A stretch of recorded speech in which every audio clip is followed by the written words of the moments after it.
So look, let's talk about energy and the power of energy.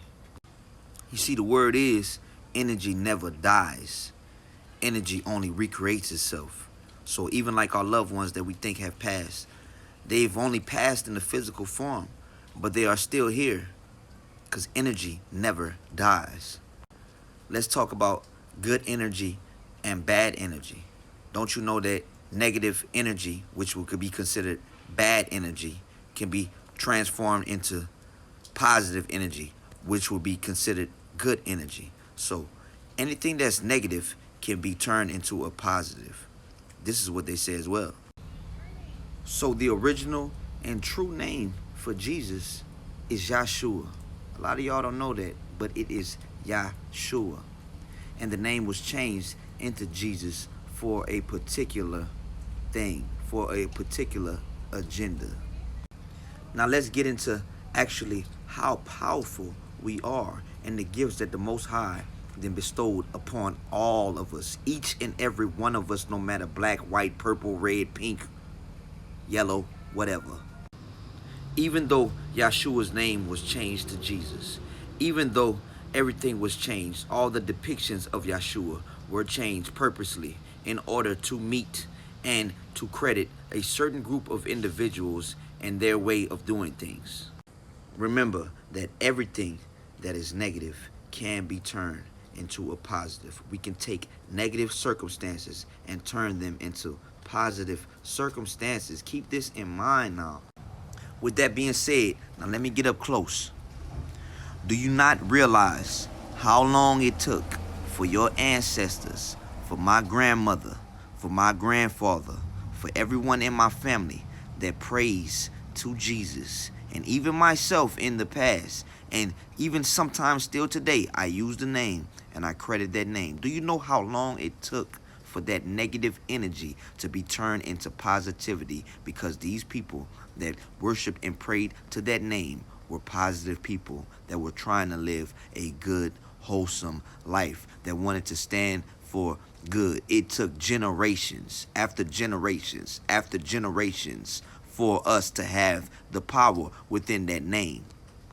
This is why y'all need to understand, I am not trying to discredit the name. I am only trying to educate you on the true purposes behind things, on the true meaning behind things, and the people that have oppressed us, their agenda. I am trying to present it to you so you can realize and live the truth, the true truth, and realize the power and potential that we have inside of ourselves.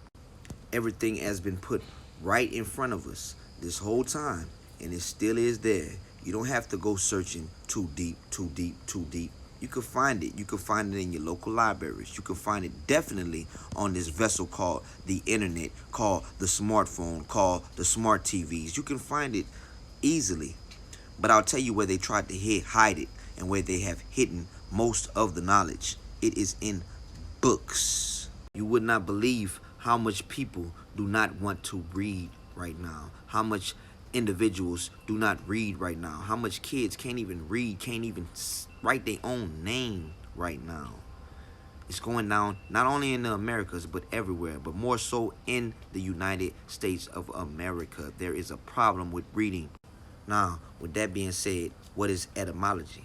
Let me tell you, etymology is the source and origin of all words in existence, and it breaks down words to their original meanings and their original creation. So when you do this with all these words, you come to find out a lot of things that were hidden.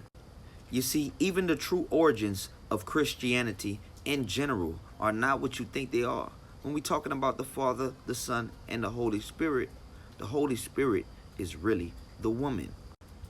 When we break down the word Holy Spirit, it really derives from Hebrew and even further on down, but it simply is feminine, of feminine descent, which relates back to a woman. Don't get it twisted. This is a hard task to try to present, but a lot of us at this time, day and age, are trying to present it the best way that we can. So just remember, the Father, the Son, and the Holy Spirit were originally the Father, the Son, and the Mother. Or the Father, the child, and the mother. It wasn't just of masculine principle. It wasn't the Father, the Son, and the Holy Spirit. And they want you to believe that that's all man, man, man. Trinity of man, man, man. What does that sound like to y'all? Think about it now. Now, what if the Spirit of Jesus or the Christ would present itself in woman form? I wonder how certain individuals and how some of you will react to that. A lot of you all would not like that. And a lot of you all probably don't like what I'm saying, but it is the truth. If a woman presented themselves in this day and age performing miracles and claiming to be the Christ or Jesus, a lot of you would disregard and shun that person away and say this is the Antichrist and this and that.